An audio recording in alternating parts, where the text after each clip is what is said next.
एक सेठ से लक्ष्मी जी रूठ गई। जाते हुए बोली, मैं यहां से जा रही हूं, अब मेरी जगह नुकसान आएगा, तैयार रहना, और अगर तुम जाते जाते मुझसे कुछ मांगना चाहते हो तो बोलो।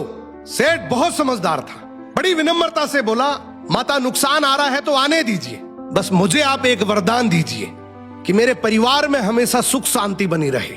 लक्ष्मी जी मुस्कुराई, तथास्तु कहा और वहां से चली गई। अब उस सेठ की 4 बहुएं थी। कुछ दिनों बाद सबसे छोटी बहू खिचड़ी बना रही थी। उसने खिचड़ी में नमक डाला और अपने काम में व्यस्त हो गई।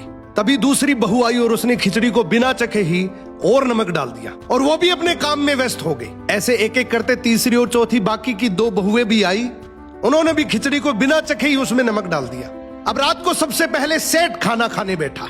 जैसे ही उसने खिचड़ी का 1 चम्मच लिया, उसे महसूस हो गया कि इसमें बहुत ज्यादा नमक है, और सेठ जी तुरंत समझ गए कि नुकसान आ चुका है।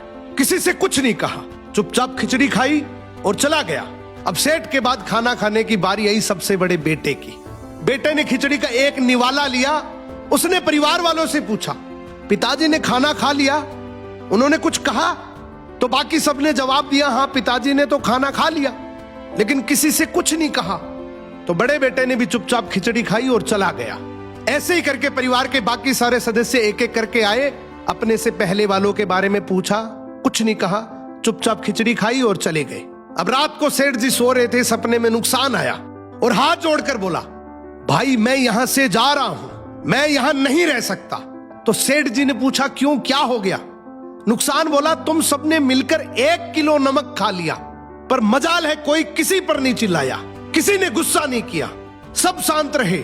अब जिस परिवार में इतनी सुख शांति हो, आपस में इतना प्यार हो, वहां पर मैं नहीं रह सकता।